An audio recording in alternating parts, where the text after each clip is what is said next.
After a while, Seong tells her that her novel has become a reality, so she guessed that could also happen. She asks Ren if that's why she was against the killing of small people because they were characters in her comic. She looks at Ren and says that they got a real artist on their hands. She says that she killed them without any hesitation when they were in comic, but now she can't do it because they became real. Seong asks Ren why she didn't make them a little stronger to begin with. Ren shouts that one can't keep creating the same stories as if they are being stamped out from the factory. Seong is startled to hear that because she's a Korean fantasy writer who plagiarizes others, she tells Ren as if her story is any better.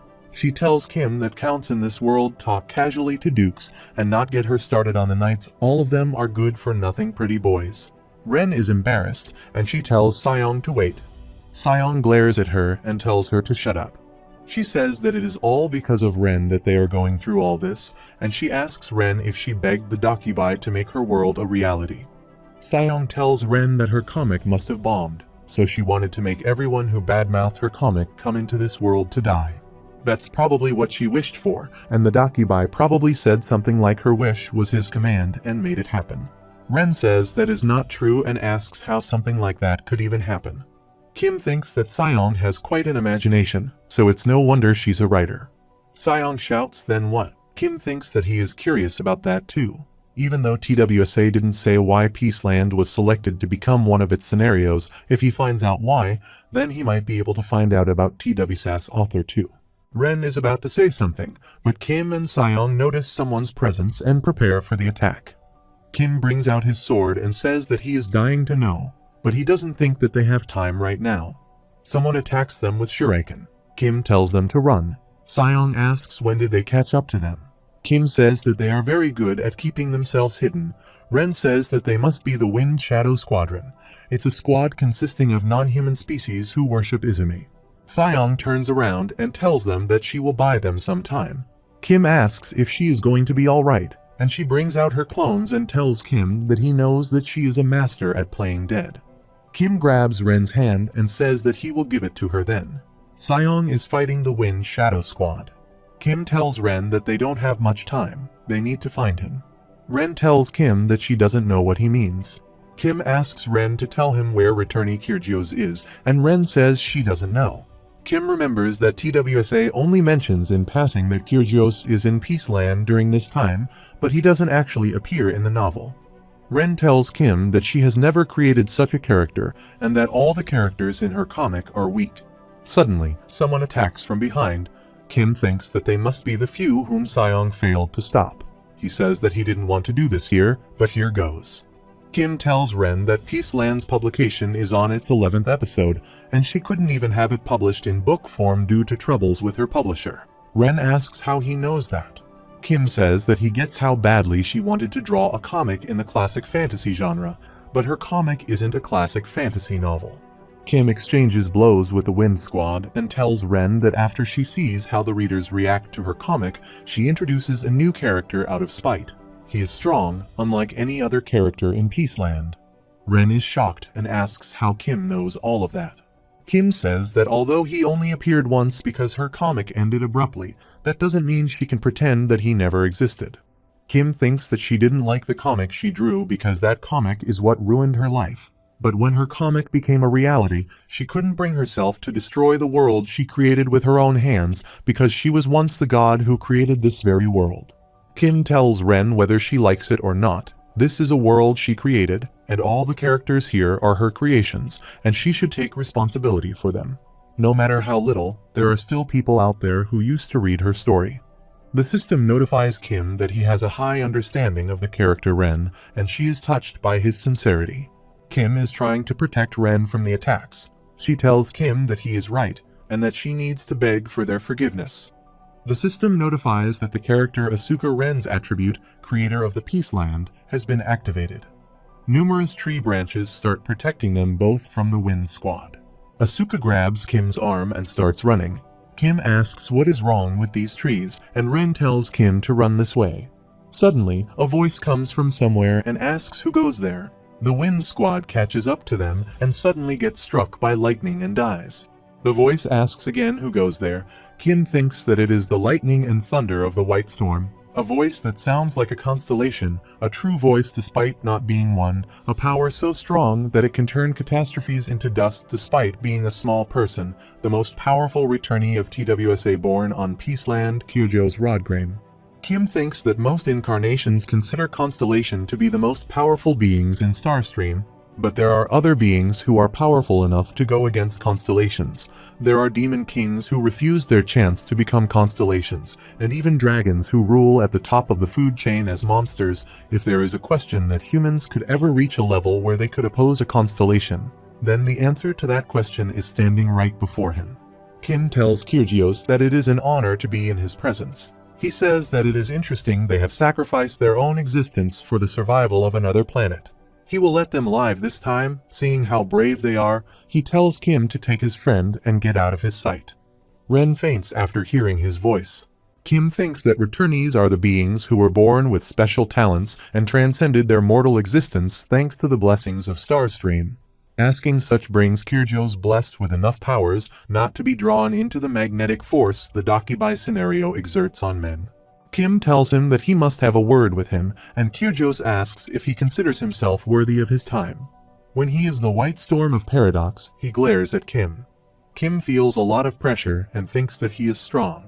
Kim wonders how a small mortal person could be this powerful. The system notifies Kim that the personal skill fourth wall has been activated. Kyrgios says that it is intriguing. He must be protecting himself using some unknown force. The system notifies Kim that Kyrgios has taken an interest in him. Kim tells Kyrgios that this world needs his help. He asks if that is why he sought him out, and Kim says that is right. Kyrgios thinks that other small beings approached him for that as well. The system notifies that the small constellation of the little planet looks at Kyrgios with teary eyes, and the small constellation has gifted 10 coins to Kyrgios' Rodgrain. Kyrgios says that he doesn't need it.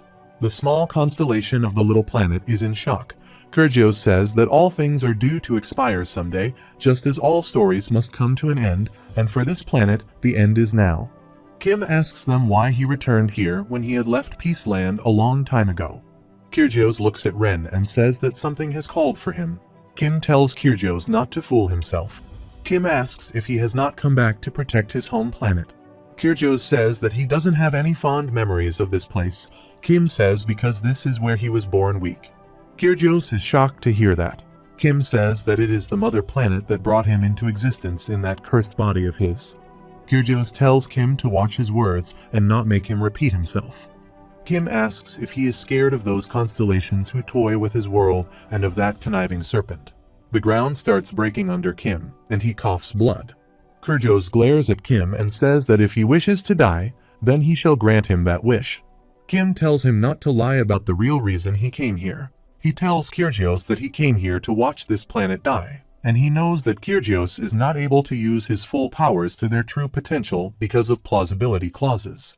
Kim tells him that he wouldn't even have to lift a finger because he will defeat the catastrophe of Peaceland. He wipes blood from his mouth and requests Kyrgios to take him in as his apprentice. Kyrgios is surprised to hear his request.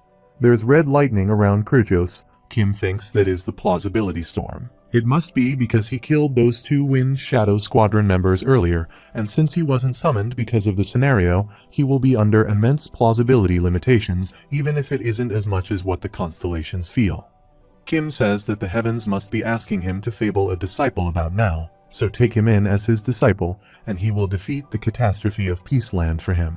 The system notifies that the constellation prisoner of the Golden Headband is displeased with Kyrgios. The constellation demonic judge of fire is offended by Kyrgios' unjust ways, and the scribe of heaven is protesting his interference in the scenario. Kyrgios looks at the screen and tells Kim that he seems to have some peculiar fans following him around. He never thought that the proud Monkey King and Archangel would ever support anyone. He tells Kim that he is right that he can't save this planet alone because if he were to interfere in the scenario, all other constellations would also be granted the plausibility to do so. But that doesn't mean that he can just take anyone in as his disciple.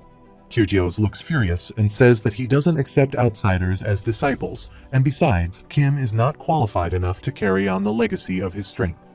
Kim thinks that Kyrgios left his home planet and returned after so many trials and tribulations only to find himself too powerful to save his planet from perishing. Kim starts getting up and asks if this would be enough to prove his worth to him. Kim remembers that there is a hidden skill he purchased, and as soon as the second scenario is over, he picks up the stick from the ground and starts generating electricity. Kyrgios is shocked to see the white pure star energy. Kim remembers that white pure star energy is Kyrgios' famous technique. Kim takes a knee, holding the stick in his hand, and says let him introduce himself. He is the outside Dr. Kim, and he is pleased to meet the master of the White Storm School. After some time, Kim read information about Kyrgios. It says that Kyrgios was a returnee from a Miram world, and despite being a small person, he managed to pursue martial arts through hard work and became the most powerful being in the world. He was sent to. Tales of his exploits are just as numerous as they are legendary. One example would be how he took the lives of all the worshippers of the evil cult who were taller than him, and the most legendary take would be when he befriended the Breaking Sky Sword. Seong looks at Kim and tells him that his cell phone has grown smaller with him. Kim puts the cell phone in his pocket and says that it grew smaller because he had it stored in the infinite dimension space coat. Seong says that he hogs anything that's good for himself. Seong says that she would have never imagined that the strongest man in the first Miram would be from a peaceful land. Kim tells her that it is not decided who the strongest is, but Kyrgios is very close. Seong says that it is good that Kyrgios accepted him as his disciple. Ren is looking at Kyrgios sitting on a rock. Kim thinks that it took Kyrgios 2 whole hours before he accepted him as his disciple. Kim remembers his conversation with Kyrgios. Kyrgios stepped on the ground and said that the White Storm School would have perished after he left. He didn't know that he had any surviving disciples, and he told Kim that he would accept him as his disciple. Kim thinks that he had them waiting for 2 hours just to tell them that. Seong asks Kim if it is his goal to return to Veronica's castle within 2 weeks, and if it would be enough time for him to master his secret technique. On the first day of the training, Kyrgios throws bands on the ground and tells Kim to put these on. Kim thinks that these are wrist and ankle bands made using Peace Land's special ore.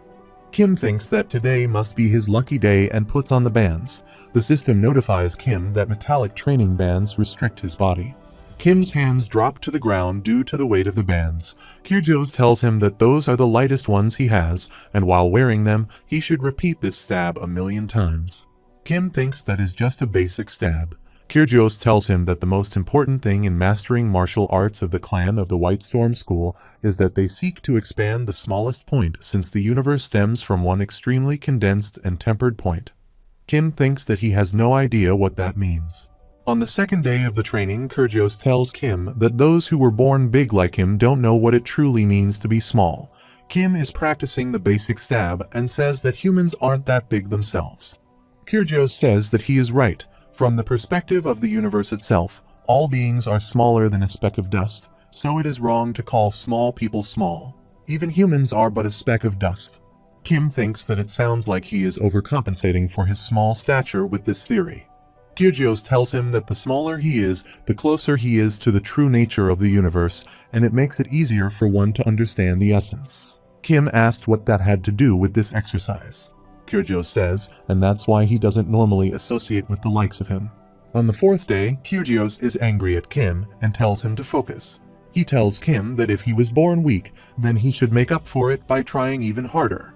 On the fifth day, Kyrgios yells at Kim and tells him that it would have served him better if he had been born an insect, and even a cockroach would have done a better job learning than him. Kim replies if there were such a cockroach, then he would like to have him as his master instead. After 2 weeks of training, Kyrgios looks at Kim's train and says that it is puzzling how he even managed to master the white pure star energy. Kim replies that he read a book of secrets and it just came to him. Kyrgios tells him to watch that mouth of his. With a weak body like him, he will end up as minced meat in the blink of an eye. Kim tells him that he has a peculiar way of showing concern for his disciple. Kyrgios tells Kim he is afraid that he might sully the name of the White Storm School. The system notifies Kim that his understanding of the character Kyrgios has increased. Kim sits down and says that at this rate, he will die from training before he gets to do the real fighting. Kyrgios says that compared to the universe, this time is nothing but a fleeting moment. Kim says that even on a small planet, the sun looks so big. Kyrgios says that it is also but a speck of dust compared to the universe. Kim says that many men have died on this little speck of dust so far. He asks if their lives are also nothing but a speck of dust in the perspective of the universe, and Kyrgios remains silent. After a while, Kyrgios tells Kim that he has not accepted any disciples for a long time. Kim says even if he did, he is sure that they would have all run away sooner or later. Kyrgios says that is true. Almost everyone who came to him was weak. Kim remembers that everyone in the White Storm School died in the bloodbath of the first Miram, except for the most powerful small person in this world, Kyrgios. Kyrgios is standing on a rock and says that all big beings are weak, so it is only right that they should work even harder, because the scenarios he will be up against later on will be incomparable to anything that he has faced before. Kim tells him that people died even before scenarios began to appear, maybe over things that mattered even less than they do today. To tell him the truth, life was harder for him then because that world was even more absurd. It was like shackles that tied one down no matter how hard they tried to escape, so what he wants to tell him is that don't worry, he is not going to die. Kyrgios looks at Kim and says that he is a strange one, and Kim says that he gets that a lot. At night, Kim tells Ren and Seong to make a run for it. They are both surprised to hear that. Seong gets up and asks Kim if he has mastered it already. It looks like he was nowhere near learning it earlier. Kim says that he managed to steal it and transform it into pure white star energy. The system notifies Kim that Kyrgios has been added to the 5th bookmark. Meanwhile, at the Veronica Castle, a soldier shouts that they are coming. He tells everyone to retreat across the Doggy Bridge. A lot of monster catastrophes are coming to attack the castle. Pildu is angry to see that they have started killing small people, so he starts shooting at them and says that this land is his. Jihai puts her hand on Pildu's shoulder and tells him to save his mana. She asks if they think that they can just breeze through signals of the scenario. She asks Lee if he heard something from Sangha or Huiwen. Lee tells her that he thinks they're participating in a scenario that's being hosted on Earth right now. Kim said that there would be a scenario being held there too. Jihai says that means they are going to have to stop them. She asks how much longer until they are done with the trenches. Lee says that he thinks they are halfway done, and it will be filled with water soon too. The catastrophes started jumping over the trench. Jihai saw that some insects were flying towards them, and Giliang and Shin were flying on the insects. Giliang signals everyone to prepare for battle, Jihai starts running, and Pildu orders everyone to fight and defend Castle Veronica. At the rocks, Kyrgios is shocked to see that everyone has left, and he is furious. Kim feels his energy and says that Kyrgios must have noticed that they are going. Ren says that they should hurry. Seong asks if she is sad to leave him behind, and Ren says no. Seong tells her that she gets it. This is the first time she has seen a character she created come to life, and he was quite a looker too. Ren tells her that she has got it all wrong. While they are running, Kim remembers that in TWSA, the phrase "as handsome as you" is used whenever the author needs to describe someone who is good-looking, and Kyrgios is the perfect example of that. Suddenly, Ren starts feeling pain in her chest. Seong asks if she is alright. Ren tells them that the Sovereign of the 8 Heads has started moving, and he's commanding all the catastrophes to gather at the Absolute Throne, but she can resist his command because she chose to become a small person. Seong says that she will go and see what's going on in the front lines. Ren tells Kim that she couldn't tell Kyrgios anything. She couldn't apologize to him for creating such a world that she made him suffer through such a tragedy. Kim tells her that she can't feel responsible for the lives that have already left her hands and says that it is someone else's problem. Ren asks Kim if he is also a writer, and Kim says no, he is a reader. At the same time, Seong returns and tells Kim to hurry up. Kim is surprised to see that the castle is under attack. Jihai has blood all over her face, and she is in shock. She wonders what is going on. They were doing just fine until a moment ago. She thought they would be able to defend Veronica's castle. There are dead bodies everywhere on the ground. The catastrophes are trying to break into the castle. A soldier shouts that they are attacking the front gate. A catastrophe grabs the soldier, and the system notifies that Incarnation Mishio used the skill Flying Squirrel Walk level 6. Mishio jumps in the air and slashes the arm of Catastrophe. The Catastrophe is furious as he is about to punch Mishio, but Pildu starts shooting at the Catastrophe from behind. The Catastrophe turns and is about to attack Pildu when Jihai says reload, and numerous battle warships appear in the water flowing in the trenches. The warships start shooting at the catastrophes. Mishio jumps and stabs the catastrophe in his eye multiple times. The system notifies that someone has defeated the catastrophe that has yet to be named, and the main contributors are Pildu, Mishio, and Jihai. The system notifies that a constellation that has yet to reveal its nickname shows interest in the incarnation Mishio. Everyone starts shouting in the joy that they can do this. If they keep this up, they can defend Veronica's castle. Jihai shouts at everyone to take the catastrophes down one by one. Jihai is shocked to see someone approaching the castle, and she says that there's no way they can stop something like that. The system notifies that the King of Catastrophes has received a scenario buff effect, and the penalties have partially been lifted from the constellation Sovereign of 8 Heads. The serpent arrives at the castle, and suddenly, a dead body files past Jihai. She is shocked to see that and starts calling for help. Kim arrives at the castle with Sayong and Ren. Kim is shocked to see the serpent and asks what it is that thing. The system notifies Kim that he has encountered a renowned catastrophe.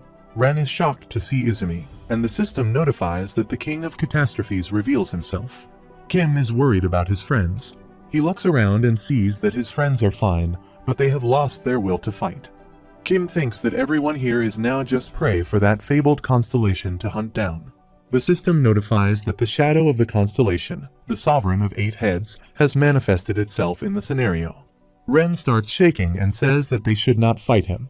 Sayong says that there's no way they can fight that thing. She grabs Kim by his collar and tells him that it's not too late. They should run away. Sayong tells Kim that they still have time to save their friends and that they should go get them. Kim tells her to wait a little. Sayong tells Kim that they are all going to die if they don't do something instantly. The serpent arrives at the castle and looks at Jihai. Kim thinks that he can never kill the serpent if he tries to fight him now. Jihai is too afraid to move, and the serpent is about to eat her. Kim brings out his sword and rushes toward Jihai to save her. But at the same time, someone jumps in and starts attacking the catastrophe. There's a huge blast. Kim is surprised to see that Jihai is still alive.